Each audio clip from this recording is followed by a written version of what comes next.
અમદાવાદ સ્થિત ઇસરોના senior adviser doctor Tapan મિશ્રાએ પોતાની હત્યાના પ્રયાસનો કર્યો આક્ષેપ। ઘાતક આર્સેનિક ઝેર આપીને તેમની હત્યાના પ્રયત્નોના આક્ષેપ સોશિયલ મીડિયા પર કર્યા। ડોક્ટર વિક્રમ સારાભાઈને રહસ્યમય મોતનો હવાલો આપી તેમણે પરિવાર અને પોતાને બચાવવા અપીલ કરી। રિટાયરમેન્ટના 25 દિવસ પહેલા આ પ્રકારના આરોપ કર્યા।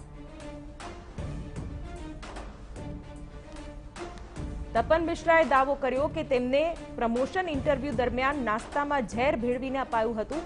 3 વખત આ રીતે ઝેર આપી મારવાનો પ્રયાસ કર્યો। ચંદ્રયાન 2ના લોન્ચના 2 દિવસ પહેલા જ પોતાના પર હુમલો થયો હોવાનો આક્ષેપ પણ કર્યો। છેલ્લા 2 વર્ષમાં તેમના ઘરમાં કોબરા, ક્રેટ જેવા ઝેરી સાપ અને સાથે જ ઘરમાંથી એલ આકારની ટનલ મળી આવવાની પણ વાત કરી।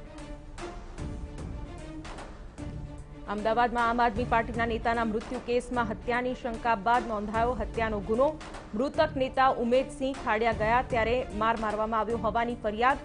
મૃતકના પત્નીએ અજાણ્યા શખ્સો વિરુદ્ધ નોંધાવી ફરિયાદ। 4 દિવસ પહેલા હત્યા થઈ હોવાની આશંકા। બર્ડ ફ્લૂના એલર્ટને લઈને અમદાવાદ જિલ્લા વહીવટી તંત્ર સજ્જ। પશુપાલન વિભાગે બર્ડ ફ્લૂના ખતરાને જોતા હાથ ધરી સર્વેલન્સની કામગીરી। વિવિધ ફાર્મ તેમજ નળ સરોવર ઝૂમાંથી લેવામાં આવ્યા 250 સેમ્પલ, જેને ભોપાલ મોકલવામાં આવ્યા। જિલ્લાના 120 જેટલા ખાનગી પોલ્ટ્રી ફાર્મમાં નમૂના લેવાની પણ હાથ ધરાશે કામગીરી। બનાસકાંઠામાં પાલનપુરના મોટા ગામના આર્મી જવાનને અપાઈ અંતિમ વિદાય। ઓરિસ્સામાં ફરજ દરમિયાન નિધન થતા તેમના દેહને માદરે વતન લવાયો અને જવાન મહેન્દ્રસિંહ હહિયોલને અપાયું ગાર્ડ ઓફ ઓનર। જવાનની અંતિમ યાત્રામાં મોટી સંખ્યામાં લોકો જોડાયા। પંચમહાલ જિલ્લાના તમામ જળાશયોમાં વિપુલ પ્રમાણમાં પાણી હોવા છતાં ખેડૂતોને પડી રહી છે પારાવાર મુશ્કેલી। કાલોલ અને ઘોઘંબાના 100 જેટલા ગામના ખેડૂતોને ભારે હાલાકી। પાણી માટે હજુ પણ મારી રહ્યા છે વલખા। વાપી નગરપાલિકા વિસ્તારમાં ઠેર ઠેર ગંદકીનું સામ્રાજ્ય। સ્થાનિકોના કહેવા પ્રમાણે પ્રાથમિક સુવિધાનો પણ અભાવ। ચૂંટણી ટાણે નેતાઓ વોટ લેવા હોય ત્યારે વોર્ડની મુલાકાતે નીકળે છે, પછી નેતાઓને શોધવા પડતા હોવાના પણ સ્થાનિકોના આક્ષેપ।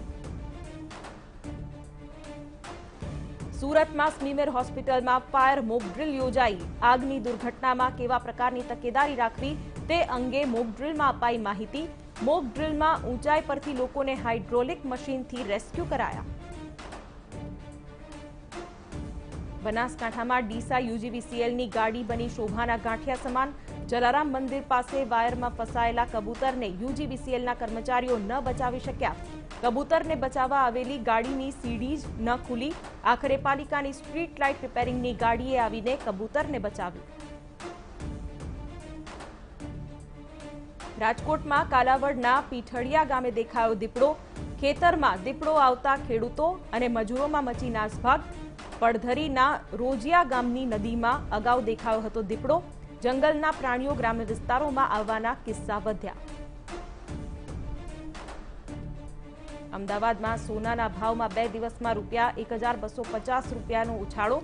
10 ગ્રામ સોનાનો ભાવ 53,000 રૂપિયાને પાર થયો। વૈશ્વિક બજારમાં સોનાના ભાવ અંશ દીઠ $1,950 નજીક પહોંચ્યો હતો। તેના કારણે ઘર આંગણે ઇમ્પોર્ટ કોસ્ટ ઉછળતા તેની અસર ભાવ પર જોવા મળી।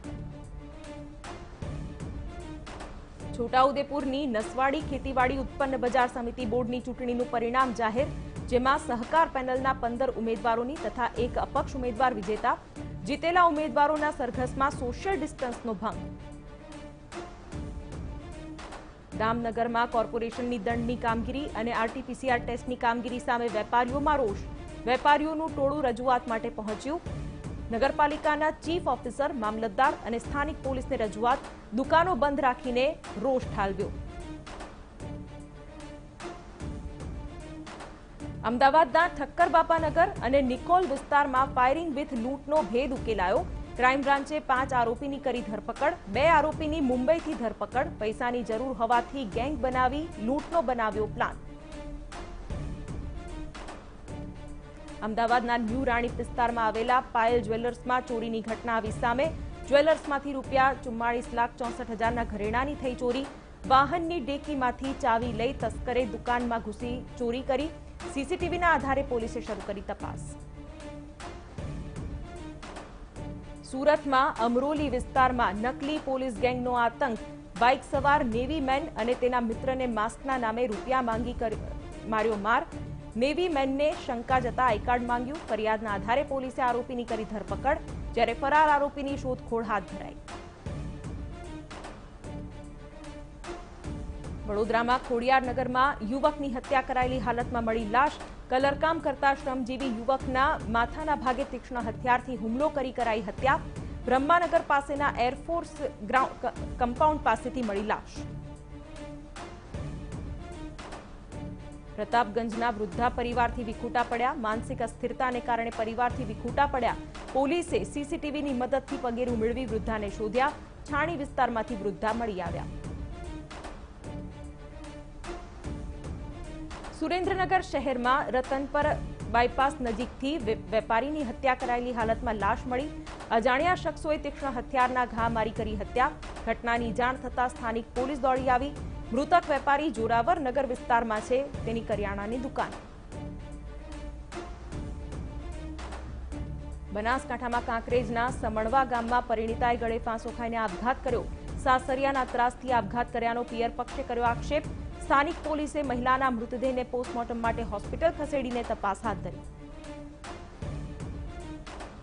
બનાસકાંઠામાં ડીસાના રાજપુર વિસ્તારમાંથી તાજું જન્મેલું બાળક મૃત હાલતમાં મળી આવ્યું. પ્લાસ્ટિકની થેલીમાં ભરીને ફેંકી દીધેલી હાલતમાં બાળક મળી આવ્યું. સ્થાનિક લોકોએ પણ જાણ કરતા પોલીસ દોડી આવી અને કાયદેસરની કાર્યવાહી હાથ ધરી. રાજકોટમાં જામનગર હાઈવે પર ટ્રિપલ અકસ્માત. નવા 150 ફૂટના રિંગ રોડથી રાજકોટ હાઈવે તરફ જતા 2 કાર અને ટ્રક વચ્ચે અકસ્માત થતા 2 લોકો થયા ઇજાગ્રસ્ત. બંને ઇજાગ્રસ્તોને સારવાર માટે હોસ્પિટલ ખસેડાયા. વડોદરામાં ડભોઈના પલાસવાડા રેલવે ક્રોસિંગ પાસે ટ્રક ચાલકે અચાનક બ્રેક મારતા અકસ્માત. બ્રેક મારતા પાછળ આવતી 4 ગાડીઓ એકબીજા સાથે અથડાઈ. અકસ્માતના કારણે ટ્રાફિક જામ થયો. જોકે દુર્ઘટનામાં કોઈ જાનહાનિ નથી થઈ. રાજકોટના પંચવટી મેઇન રોડ પર અકસ્માત. બેકાબુ કારે રાહદારીને અડફેટે લીધો. અકસ્માતમાં વૃદ્ધ ગંભીર રીતે ઇજાગ્રસ્ત થયા. ઇજાગ્રસ્ત વૃદ્ધને સારવાર માટે ખસેડાયા. મોડાસામાં ભંગારની દુકાનમાં ચોરી. એલ્યુમિનિયમના 750 કિલોગ્રામ ભંગારની ચોરી. 2 તસ્કર સીસીટીવીમાં થયા કેદ. સામેની દુકાનમાં લાગેલા સીસીટીવી પર રાપડ બાંધીને કરી ચોરી. રાજકોટમાં રામેશ્વર સહકારી મંડળીએ કરોડો રૂપિયાનું ફુલેકું ફેરવતા પોલીસે કરોડો રૂપિયાની મિલકતો ટાંચમાં લેવાની કામગીરી શરૂ કરી. કૌભાંડનો આંકડો અત્યાર સુધીમાં 15 કરોડને પાર પહોંચ્યો. તો પોલીસે મંડળીના વાઇસ ચેરમેન અને મેનેજરની કરી ધરપકડ.